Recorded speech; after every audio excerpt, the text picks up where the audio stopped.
Hi there, my name is Macy Jacob, and you're watching Off the Record with Macy and Elle.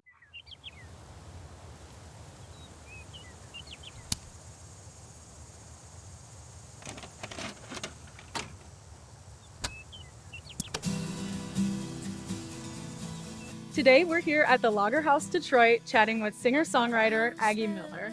Thank you so much for being here with us today, Aggie. I'm happy to be here.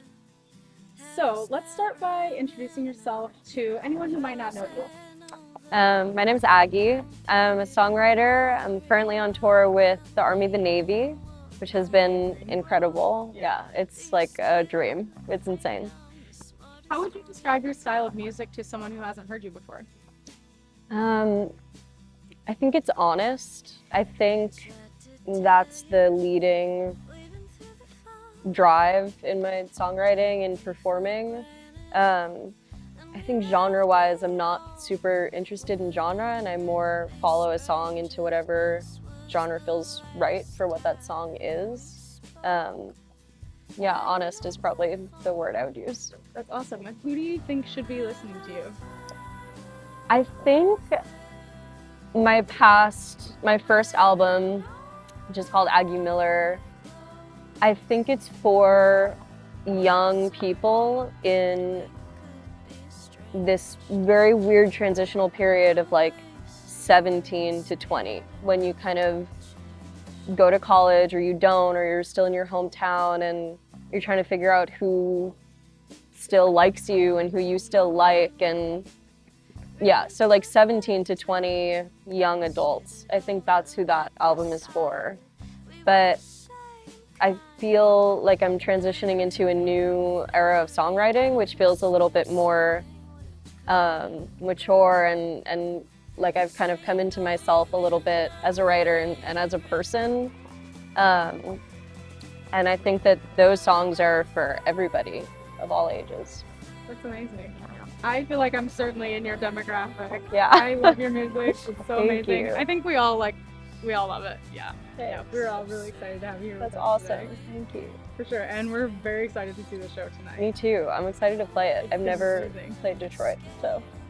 Okay, I think you're gonna have a great crowd here tonight. Okay, good. Yeah. And you apparently have a sold out show. Yeah, which is super That's cool. so amazing. The whole tour has been pretty full rooms. I mean, that's all like thanks to the Army, the Navy, but it's been an insane hope tour to. to be on.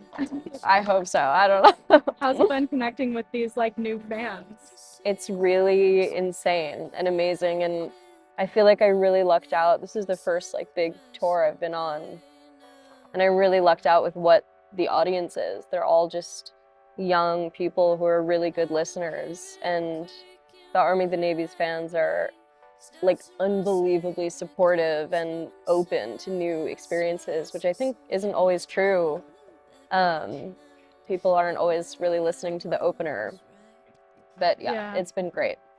That's amazing. Yeah. I feel like it's a really great duo to have you opening for them. Like whoever set that up.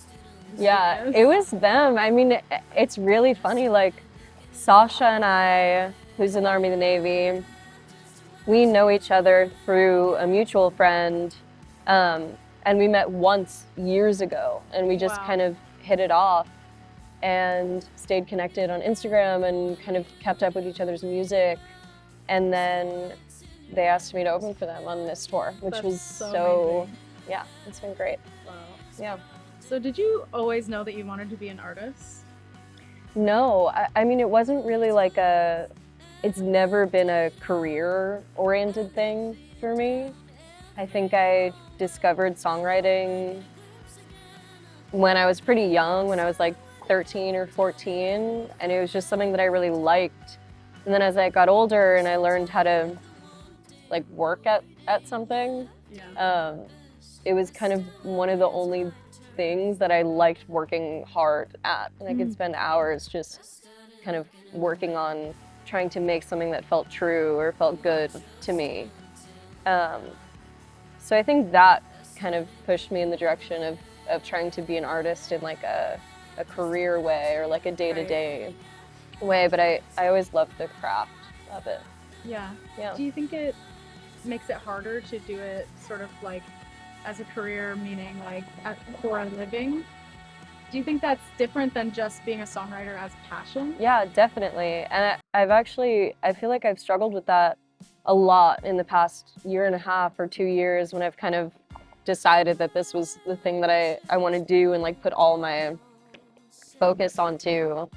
Because when you're focusing on social media or you're focusing on branding or like pushing your like career forward, it kind of takes away from the artistry of it.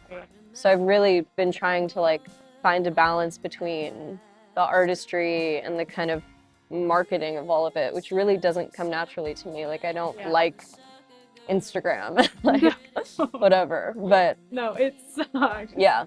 It sucks to have to sell yourself like that. Yeah, totally. But, you know, the hope is that the listeners care about you and they don't care about the marketing and the promotion and all of that stuff. Yeah. That's what's so great about going on tour like this. Yeah. You can really connect with people like that. Yeah, I love playing live, and I feel like recently with like TikTok and Instagram being so synonymous with the music industry, we might be losing a little bit of the specialness of playing live. And I love being a part of a crowd and seeing an audience and having like a one moment that doesn't live on the internet about the music. I don't know if that makes sense, but no, it definitely does. Yeah. So you have what I would call a pretty interesting genre-bending style of music. What is your songwriting process like on a song like The Referee, for example? Yeah. I don't know. I mean, it depends. It definitely depends on the song. For some songs, it's about a really specific story. And for some songs, it's more of like an idea of something that I've been feeling. For The Referee, it was a really specific story of kind of being home in New York when I was like 20 during the pandemic and kind of trying to figure out what I was doing and like who I wanted to be seeing every day. And I was going to my friend's house on 7th Street in the East Village, and there was this church that had burned down like a couple months before that. And I was walking by it, I was like, damn, like no one told me this happened. And like that's the first line of that song. Yeah.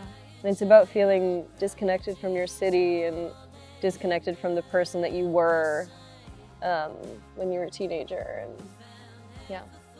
How old were you when you wrote that song? I was about 20. Yeah. How old are you now? We don't have to. I'm 24. Oh. No, we can put it. Oh, okay. Yeah. Awesome. So would you say you've come a long way since then? Yeah, definitely. I mean, I think a lot of the songs on that album I wrote in a period when songwriting was still something that was really private to me, and I didn't have a band yet, and I didn't really think other people would hear those songs. Okay. So they're really intimate and I think like really revealing. And something that's been amazing about this tour especially is that a lot of the audiences that I'm connecting with, they feel connected to this idea that I think is kind of the thesis of that album, which is like being that age, being in that weird transition period. And yeah, it's been really cool to like hear people relating to those words. Right, this like hyper-specific feeling that you had, you didn't know was going to be made public. Yeah. And now people are like saying like, I feel that. Yeah, it's really cool. Yeah, it's been amazing. I love that for you. Thanks. So you grew up in New York. Yeah. You said? Manhattan. Yeah. Okay, so what do you love about Manhattan? I don't know, I just love it. I feel like everyone is so on top of each other and there's so little privacy and there's so little emotional privacy, because if you're like upset on the train, like everyone's seeing you upset on the train, like that's it. So I think it kind of forces you to reckon with your emotions in a way that living in a driving city might not, because you're so, I don't know. I don't know. I just love it. I think I it's understand Manhattan. what you're saying. Yeah. Yeah. I think a lot of people have this like romanticized version of what it's like to live there. Yeah. But do you actually feel like it lives up to that expectation? I don't know. It's hard to say. Like, I feel like I've had so many iterations of myself there. And I think obviously that's true about like any person's hometown, is that like you are a totally different person in different eras of your life. And it's cool to like see those eras of your life reflected in such an, I don't know, it's not that it's an important city, but just that people have a reference for it because it's so in like movies or books or whatever. 100%. Yeah. How has living there inspired your work? I think it's a good question.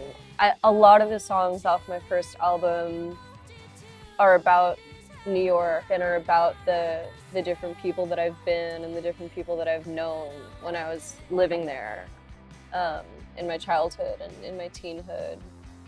And I think that more than just the stories of the songs, it's also, I think, reflected in the kind of genres that I can kind of dive into. Like, I think the 90s kind of indie rock scene has been like definitely so influential to me.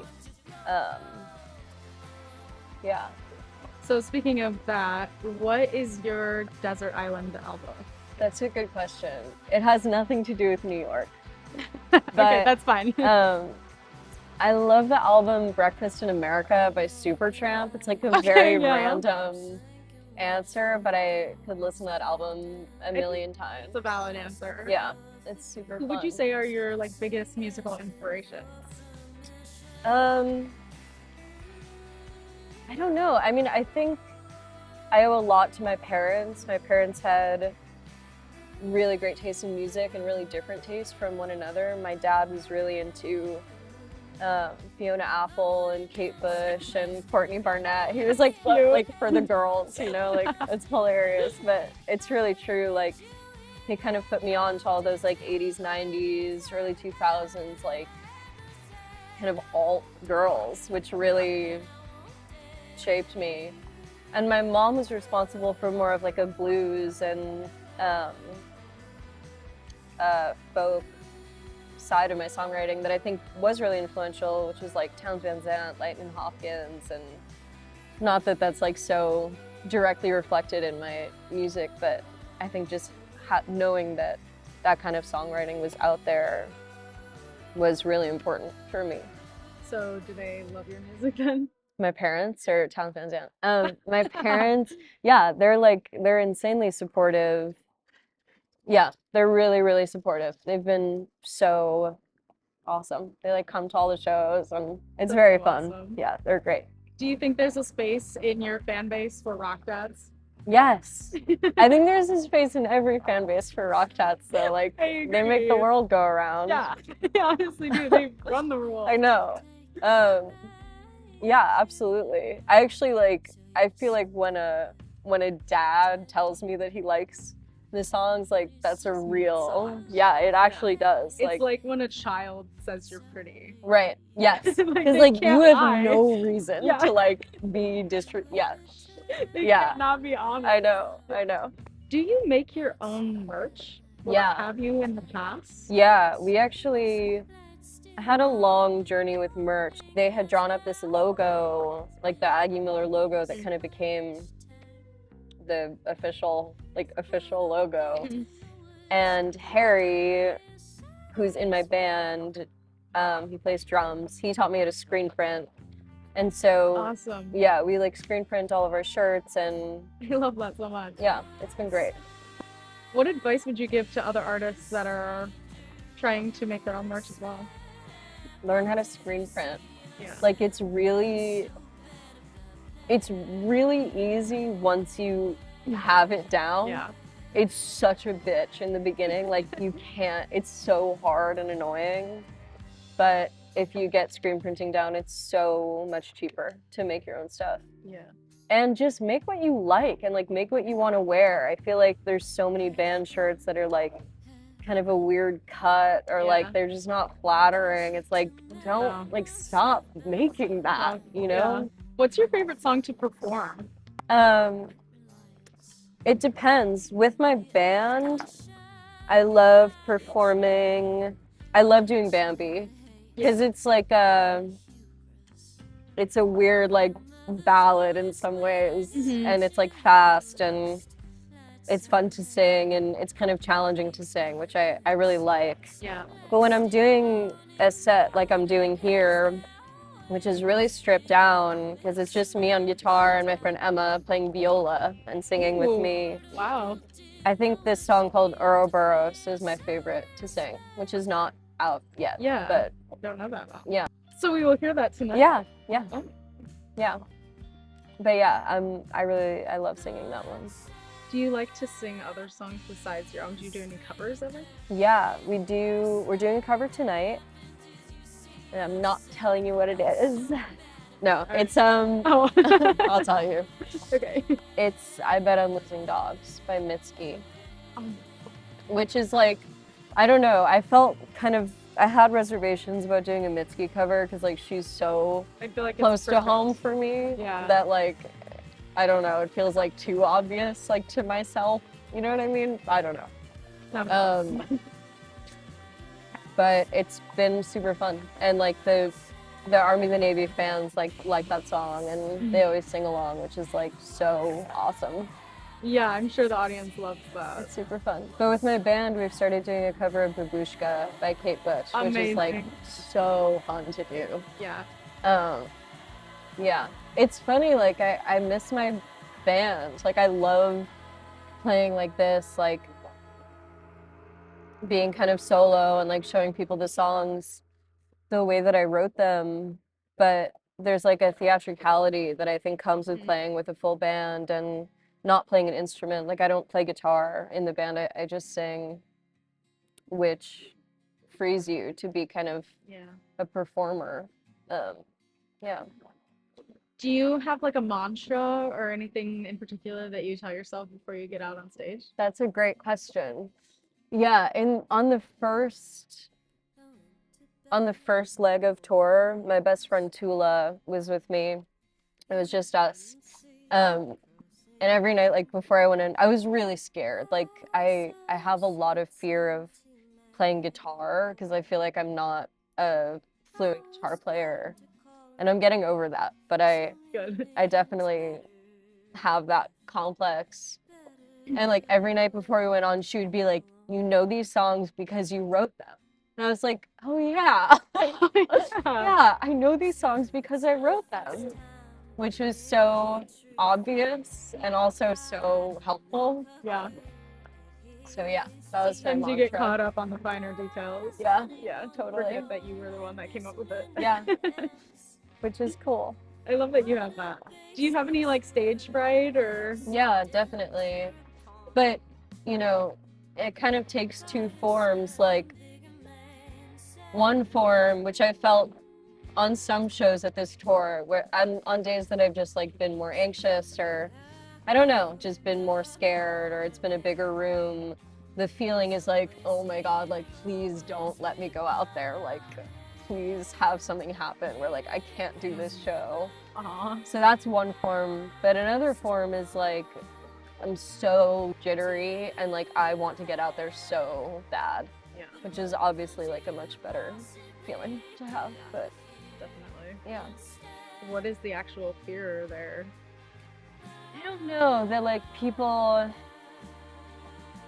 that like you don't deserve to be there. Like obviously any kind of stage fright is less about what people are going to think about you and more about what you're going to think about yourself. The fear is that you'll get off stage and be like, I did not deserve to take up all that time of those people. It's about like, yeah, deserving the time that people are lending to you. Yeah. So it's sort of like imposter syndrome in a way. Probably. Yeah, totally. Which I think like everybody suffers from. Oh yeah, you know? every artist. Yeah. But when someone pays to see you and they spent their evening seeing you, I can't imagine there's for sure there. Yeah. Especially when you're the opener, because it's like, they don't have to come early, you know, like. True. Yeah. Most people have, like, most of the rooms have been full by the time I go on, which has been amazing. And again, like, their fans are just the best and like so supportive, and yeah, it's been really incredible. Do you have any upcoming releases that you'd like to talk about? Yes, we're releasing a song called North Star on May 2nd. Okay. Which I really love that song. Like, I think it's good, which is kind of silly to say, good. But yeah, I do think it's good.